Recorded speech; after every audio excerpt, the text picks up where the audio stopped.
Conversation flowed. Plus, I was feeling like I was funny. You were funny. I thought we were having a great time. I was in a mood. Who was having a what? We just did this fantastic podcast yesterday, and it went. I was. It was a good day for it.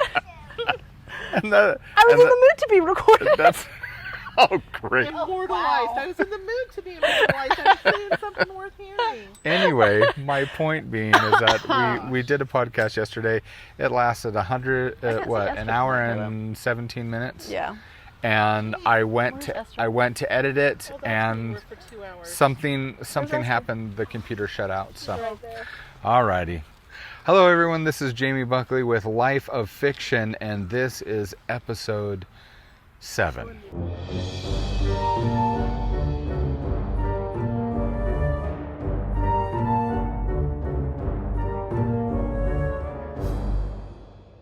Okay, so we're here.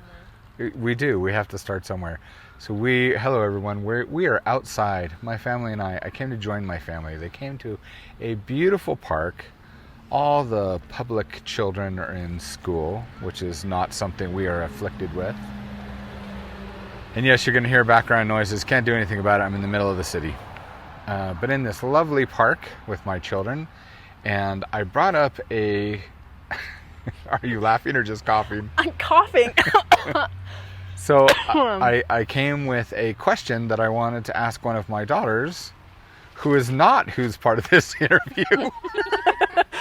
I wanted to ask about the books that she was reading, and Asia throws her arms up. What did you say? I had something to say. I have something to say. So we're going to switch, and your little sister does not have to be a part of a podcast. Well, she can. She's my sidekick. She'll have her input, and I will be her voice. But I had things to say on this topic. So the question. So you agree with your sister with most of what she says? Yeah. Okay, so the question here today that I wanted to ask you was, what are your favorite books and why? And I noticed that you've been reading. How long have you been reading those? What are they, like the Disney villain books? Yeah. Is that what they're called? Is that the series? Oh, no. Yeah. Do you know? Yeah. If you My wife is giving you a thumbs up because she does not want to be recorded, and that's okay. So they are the Disney villain books. Okay, they're an unusual shape. Yeah, like that.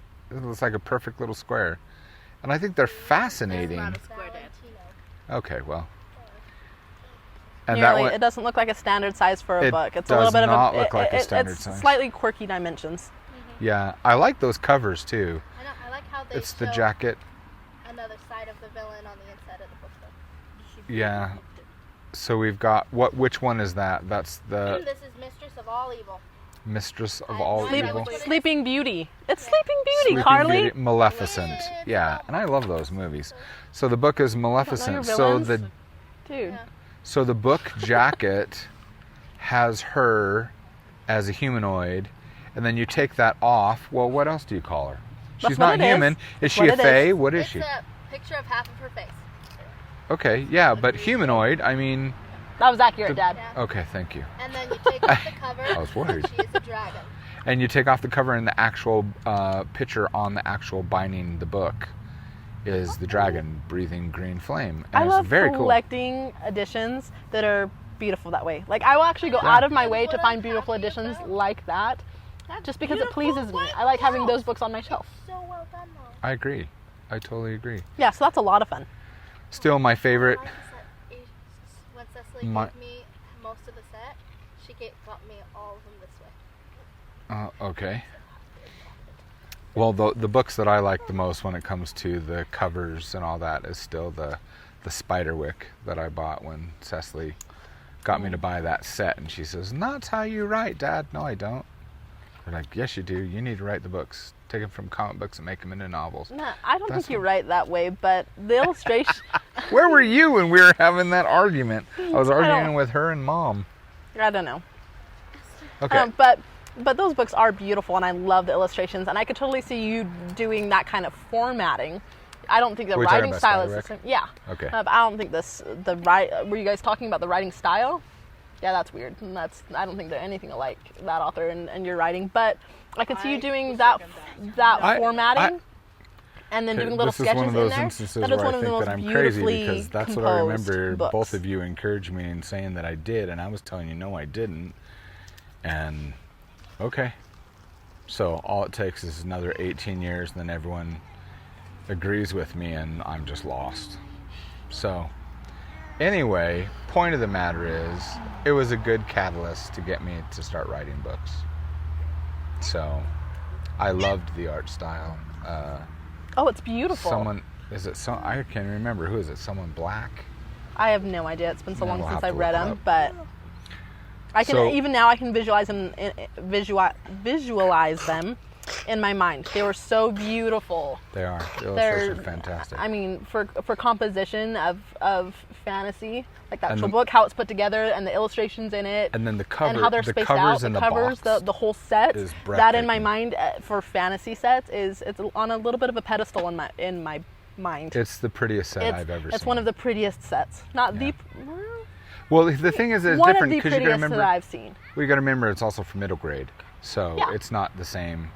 And and each book is 75 to 78 pages, somewhere around there. Are they that small? Yeah, they really are that small. Because we got home by about lunch, and I went through and I read all the books, the whole set by dinner time. And I'm not a fast reader, so. Did you ever read the second series? No, I didn't. Ooh, those are so fun too. I've seen the pictures and the covers. Oh, I enjoyed them. Okay, I don't say this often about second series because that's become a popular thing within, I think, the last, decade and a half? Really? I didn't know that. Yeah, of second series. So it's not considered the same series. Do you mean like Dragonlance? Now they got all the kids going off doing like... Kinda, yeah, I think so. I haven't actually read Dragonlance. Evan's pushing me to read those. Dragonlance is fantastic, but the second series, I couldn't get through the first book. I was like, shoot me. Yeah, a lot of second series are weird. I don't generally love them. Well, because we're attracted to the actual main characters of the first series. Well, it seems to be another generation. In the writing, it starts to feel like it's just for them to make more money off of the first series that did well. They're just trying to drag it out, and you read it like it is. It's watered down. So I actually really loved the second series though of Spider. I actually enjoyed the second series as much as I enjoyed the first one. And I don't say that about second series hardly ever. I also enjoyed the second series of Percy Jackson.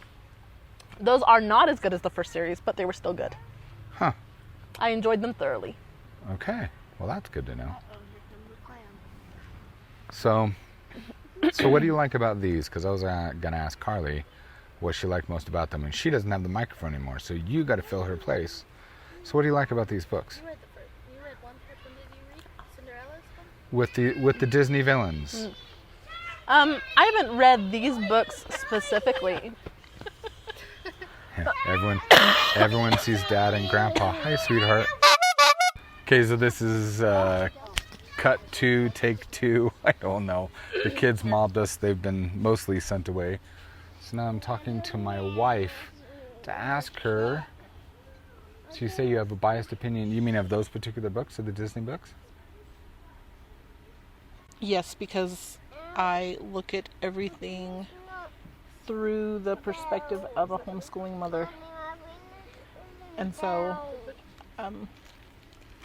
sorry. So I'm just biased. So how do you look at them then? I just told you. As a homeschooling mother, but I don't know how many homeschooling mothers are going to be listening to this. So so I don't know what you want my opinion then. I want to know your view as a mom. Okay, so you say a homeschooling mother. How about just as a mother? What's your view? I first of all, I just don't think I can separate the two.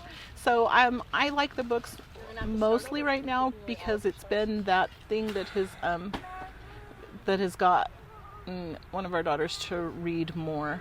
It was just about finding something that she found that skill would be valuable.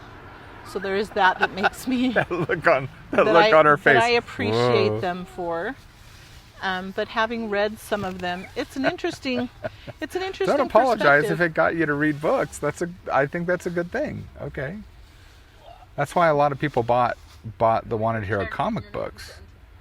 For the longest time, I got I got emails from teachers all the time and asked, well, if I buy the digital version, can I print them off and use them in school? And I told them the answer is yes. If this is helping you to get kids to read books, yes, go ahead. And so they would. I got quite a few emails from teachers in New York, specifically. So is that the only thing that you liked about the books? Or? Well, it's just because the part of this bias comes is I really don't, as a mother, appreciate stories that pose the villain as the hero or a bad guy as a hero. And so I think in those books, though they are they're creative and they're well written enough to be interesting and a bit compelling, they're still putting the bad guy out there as the hero of the story, and they want you to feel bad for them, and that I have a hard time with that overall as a mother, and in teaching my children, I just don't think that promoting victimization as being it's just not a worthwhile trait or something that I want my children to emulate. And so I'm grateful that she's old enough to kind of take that for what it's worth, and she's not making that personal that way, so it's not having that effect on her. I fear that if somebody younger was reading it, that they would have a harder time separating between this victim and the victim and villain mentality versus a true hero, and justifying things and character traits that are not something I want I'm emulating and promoting in our household, or just as a way of life, because eventually it leads to misery. There's no happiness or joy that comes from that, and so I don't like that. And how can you discuss this topic without bringing up Jane Eyre, right, Mom? Jane Eyre, because we if we're could talking so about get on a people Jane Eyre who've kick. experienced unjust life experiences, she is the epitome of examples. Here, now I'll just lay my head on your shoulder so the mic can get me. Here I am. Okay, Jane Eyre is the epitome of good examples of someone who has had life experiences. Horrible things happen to them that were not warranted. She was a good person. It started in her innocence of childhood, and she was despised. She was hated. She was abused. She was labeled as a liar when deceit was not her fault, and this just snowballed through her life. That so many things. She I think in a lot of forms, she was a true victim. Oh. Yet of circumstances. Of circumstances and of but she other always people. chose the high road. But she always chose the high road. Yeah. And her character saw her through absolutely everything, even when it almost took her life. The despair and the hardship she faced almost took her life, but not even in those moments did she succumb to the temptation of that victim mentality that somehow her life experiences would justify her reciprocating an equal wickedness. So the two things that I really came away with Jane Eyre, one of the things I really like to remember is one statement when Edward asks her, so what is your tale of woe? And she says, what? I don't have a tale of woe. I don't have a tale of woe. And when you have already learned her backstory and where she's at and why she's at, for someone to say that's that just they don't noble. have That's so noble, and it says so much about a character too. She says, I still have so much to be grateful for that I don't have a tale of woe, and that's admirable, so admirable. And then I forgot. There was one other thing that I... But he says everybody has a tale of woe. And I love that she just held to that. I don't. I have nothing to complain of. Really. It was beautiful. Yeah. It is beautiful. It is. Truly, it's very truly. impressive. Two wrongs don't make a right.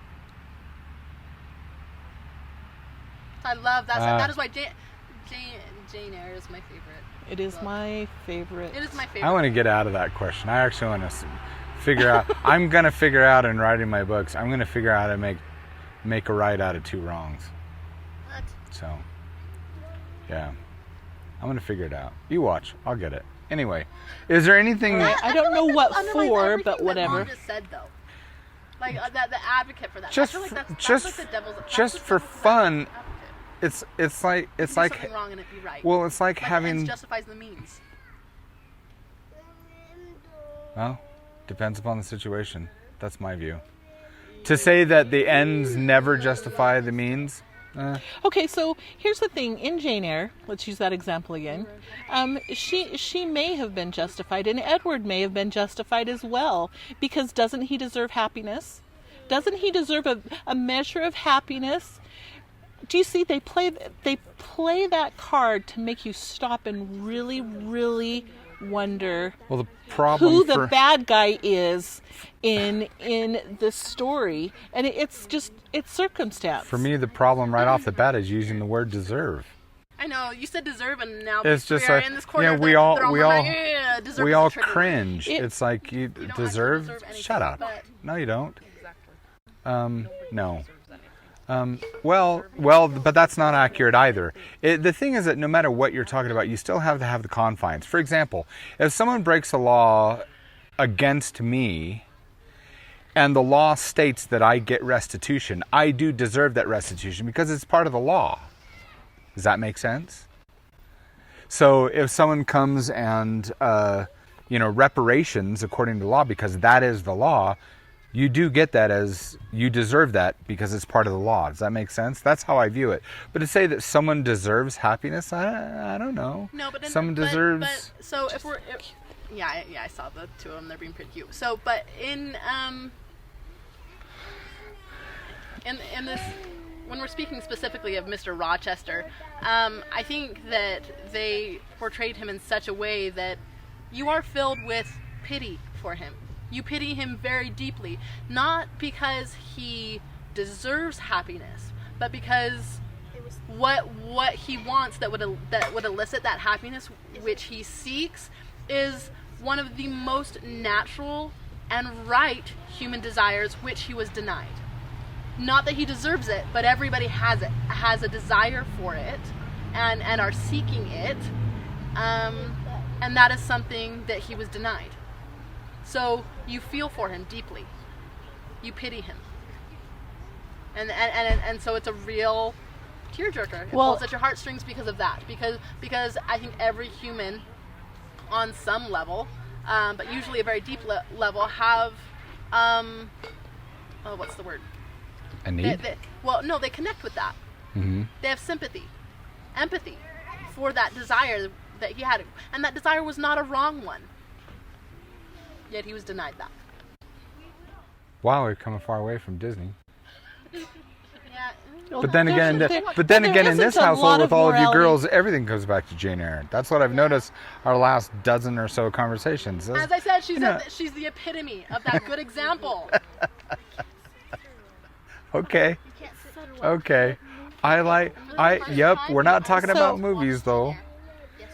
So, okay.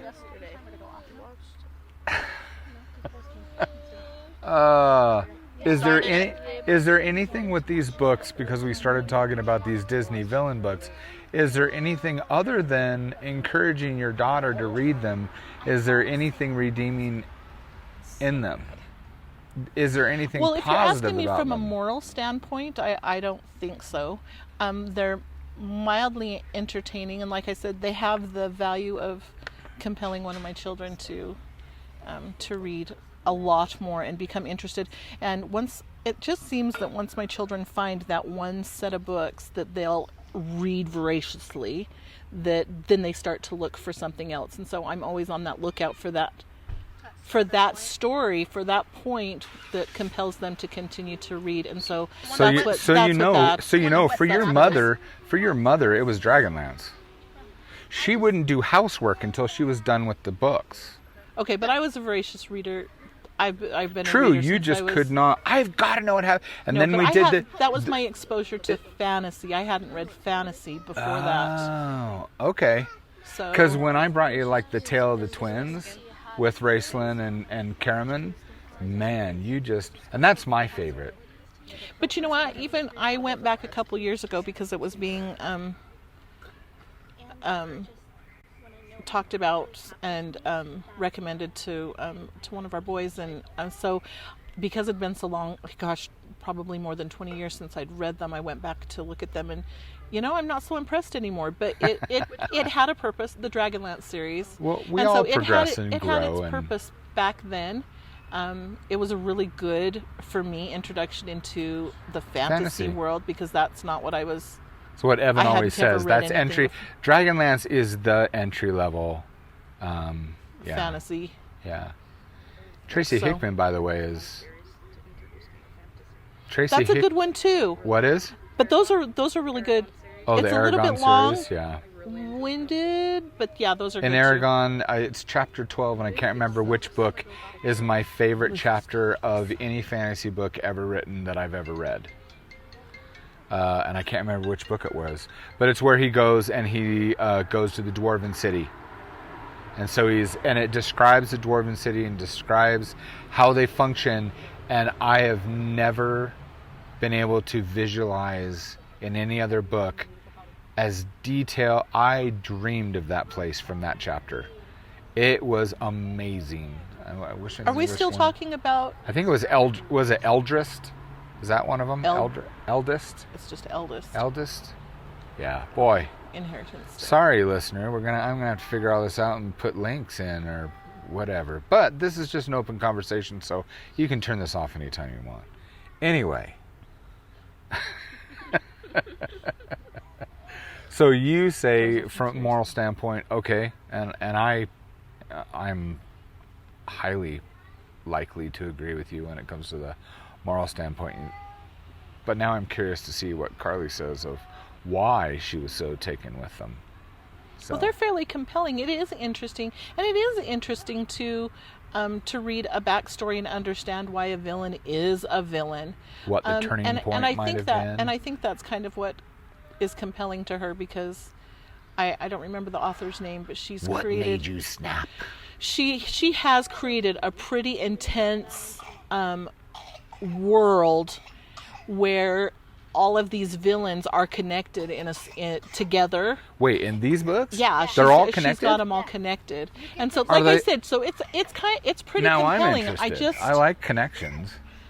Are they? I get half of her story in the last book or the next one, and it's they're all linked together. You get so each of those books are linked together. I get a little bit more in each book for each character. Okay, for whoever's listening to this, I'm gonna put some links. I'll find out where you can buy these things, buy the books. I'll get the titles of the books and link them. How many of them are there in the series? As far as I know, she's still working on some, but there's like 8 or 9 now. Because she kind of went through the traditional villains, and then now she's done like a Captain Hook. She's done the Beast. She's doing, but I have read Captain Hook. Like I said, I have a hard time with turning the villain into something to be pitied to the degree that he becomes the hero of a story. I have a hard time with that. And that's what I'm kind of curious about. You keep saying that they become the hero of the story. So even with these books, are they really the hero, or are they just the main interest of the story? Does the story portray them as the victim, and so they are actually the hero, or are they just telling the backstory? Because I've read a lot of backstories of different characters and different worlds, and they're never portrayed as a hero. They don't make a hero out of you. Yeah, so it's like, so when you say, I don't want you rooting for the hero, I get that. For me, a hero... You mean the villain? The villain, okay. Well, or don't they refer that as the anti-hero? Don't they refer to that in books or in movies? Isn't it anti-hero? Okay, so Asia and I are on the same page. Well, a good example of that is like, I root for John Wick. But John Wick's an assassin. And you're rooting for him, but he's just blowing the hell out of everyone. You're trying to get him away, I will kill you. You try to get revenge, I will kill you. And yet everyone's really, emotional about it because, he lost his wife and his puppy was shot. So can I amend my statement then?